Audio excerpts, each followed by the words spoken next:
Steelers at Eagles. I'm taking Pittsburgh plus 5.5. They held that great Browns offense to 14 points last week because they were so great on third down.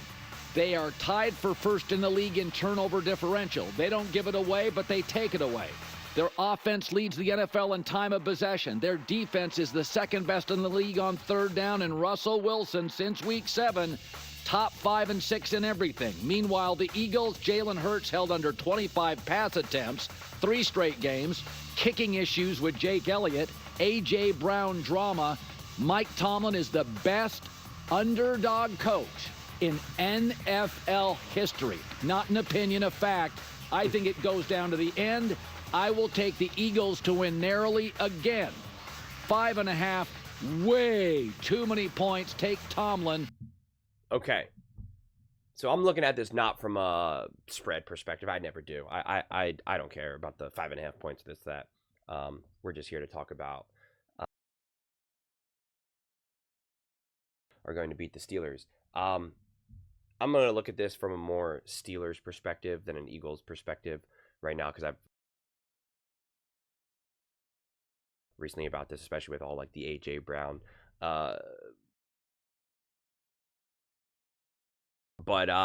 Yeah, this game. This is I can't tell if I'm more excited for the Bills Lions.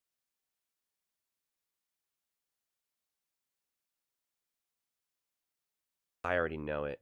That's going to be so annoying. Because then I don't want to get updates. Because I want to be able to watch both these games through fresh eyes, not knowing the score.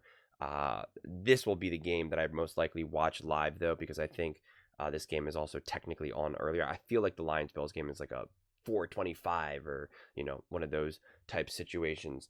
But yeah, this game, I'm so interested for so many different reasons. And this is also one of those situations where these are two teams that people have very specific opinions on, and kind of very narrow opinions. And they're both these teams, Eagles and the Steelers, people are looking for reasons to not like them, honestly, to look for reasons why there's going to be issues, why they can't win and whatnot. Definitely the Eagles have probably a little bit more favorable in terms of playoff success, in terms of what people think in the media can achieve. I would say that there's probably more people that believe that the Eagles can, say, beat the Lions or reach the Super Bowl than people believe that the Steelers can beat the Chiefs and the Bills to get to the Super Bowl. But they're definitely constantly throughout the season, people have been looking for all the issues for the Philadelphia Eagles. And that's what makes this game head-to-head so fascinating, because, and I've talked a lot about this recently, is that kind of no matter the outcome, what the story that's going to be constructed is just going to be it's just not going to be 100% positive. Like it's gonna irk me so much, because like I said, the Steelers win this game, it's going to be like, what's wrong with the Eagles? They're collapsing. Oh no, is their season going to end like it did last year?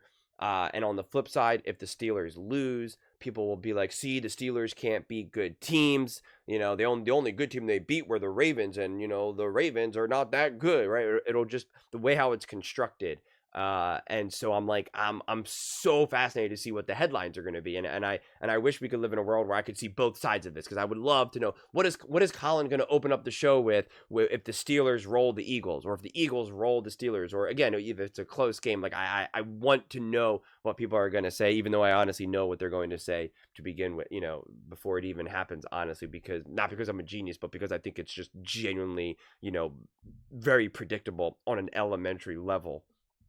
And so that's why this is one of those games where I wonder who's also commentating it too. Hopefully it's someone good. It's probably not Brady, but like hopefully maybe like a Greg Olsen or someone like that. But I just feel that this game is going to be so telling for both these teams, and important for both these teams, not even on a practical level of seeding and stuff like that, just because I think both of these teams going head to head, essentially, if there was no injuries, no risk of injuries and stuff like that, and no risk of giving trade secrets to one another, if you could put these teams in a bubble and say, hey, the way how we run practices now, it's the years 2080 and the way we do practices, because we have special technology, no one gets injured, no one gets anything. You're just going to play head to head, and we realize that's the best way to practice and get prepared for each game. It's like these two teams would play each other, because it's kind of like the perfect level of not juggernauts where it's going to be like, okay, you're going to have to really bring it 1000% just to compete, but also not trash. Two top teams, but like still two teams that I think are really can learn a lot from one another. So playing each other, I think, just really offers a lot of potential. Because let's say the Eagles beat the Steelers pretty convincingly. I think if that's done, that would be in a way that really actually offers a lot for the Steelers to kind of work with moving forward, to be able to use that information to be like, okay, how can we use this going up against the Bills, the Chiefs, the Texans, the Broncos, whoever. And on the flip side, if they win and win convincingly, I think it'll also be kind of like, hey, like, see what we were able to do. We were able to really run the ball, or we were able to really trust Russ with these types of throws. Again, whatever it may be, however the outcome is exactly achieved. Again, that's still also used as momentum building. If they win a close game, it's like, see, we can win close games against great top teams in the NFL. We know as long as we take care of the ball, minimize mistakes, and blah, blah, blah, blah, blah. Like, it all just becomes more, not even if it's like tells the coaches from a scheme type of point, but I still feel that this Steelers team is still young enough to winning, right? Not everyone, of course, but especially some of these other guys.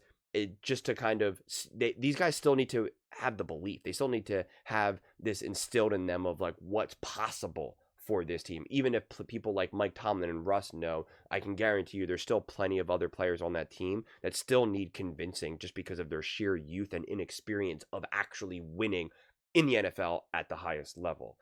So I think even games like this, even though it is week 15 regular season, it really does matter. You get that experience and you take that with you with the playoffs, because this will probably, to a degree, especially since it's a later game, 4:00, so the sun will be down on the East Coast, it'll have more of a play, as long as the game's close, it'll have a playoff atmosphere. The Philly fans will be going nuts. It is in Philly, right? The Philly fans will be going nuts. It's going to be intense. And so I think like that, again, will continue to be just really good. A good atmosphere that's not just constantly a divisional game, because you expect that from a divisional game when you're playing the Ravens and stuff like that, that it's almost like, I don't even know if there's much more to gain from that or learn from that, because it's just like it's par for the course. And then on the flip side, if the Eagles are able to kind of win quite convincingly and even run away with it, or just kind of bully the Steelers, again, it's just more data to kind of work with and see kind of what other aspects do they need to kind of grow on, lean on, what mistakes were made.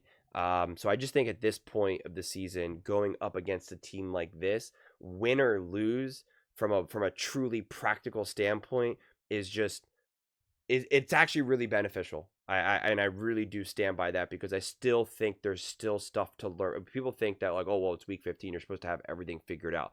Yeah, in a perfect world you would. But that's just, we know that's just not true. We saw the Kansas City Chiefs figure stuff out and realize, hey, you know what? We're kind of lacking in this regard and that regard. And we saw a change in their game plan when they had a couple really bad losses late in the season, like Christmas Day and whatnot. So we're just getting closer and closer to that. And when you play a team that actually matters, which I think that's why it's even more valuable than, say, the Steelers dropping a game to the Raiders or something, or the Eagles dropping a game, or rolling, the Jags or something. Like, it's just a game like this, you're playing a potential Super Bowl contender, like truly a legitimate Super Bowl contender. So how can you not gain a tremendous amount of information from that? Win, lose, or draw, rolling the other team, getting rolled. The data is just high quality, truly high quality. I don't know what data there is when the Steelers play the Browns at this point. I don't. When the Steelers play the Ravens again, like it's like, again, you already have that information. You've done it so many times. You know it. You're now playing another Super Bowl contender. The information is just so rich. And so that's why, like, this is one of those games where I'm going to really be locked in on the details, really locked in on all the small things, the execution, the play calling. Are they going for it on 4th and 2? Do they think they need to go for it on 4th and 2 when they're on their own 40? You know, like all of these little things, like just really, really zeroing in. And that's what I'm recognizing just at this point in the season with some of these games that I'm doing, that the kind of the lens that I'm looking at, because again, it's like we're deep in the season. We obviously have a great baseline of who all these teams are. I'm not trying to figure out, are the Steelers good or not? You know, are the Eagles good or not? Can they win the Super Bowl? It's like I've already reached those conclusions. It's now kind of just the extra layer of what these teams are, how they play, and the execution of it. So honestly, it makes this, that's why a game like this at this point of the season is way more interesting and exciting to me than say week 5, week 6, when you're still trying to figure out who are these teams, what are they about. So I'm pretty pumped for this game, I'll be honest. But those are just my thoughts. I'd absolutely love to hear yours. What do you guys all think about not only Colin Cowherd picking the Steelers to lose, but also kind of how you think this game will unfold, who you got? Let me know in the comments below. I read every single comment, so whether you agree with me or disagree with me, either way, let's get in some discussions. Let's get in some fights, but ultimately, let's just have some fun. And please do consider subscribing. We're building an amazing community here, and I'd absolutely love to see you part of it. I want to build something that we all genuinely feel connected to, something that we're really excited to be part of. I think we're well on our way to doing it. And please don't forget to give this video a thumbs up, as it really does help with the visibility and the algorithm. Thank you so much, and see you next time.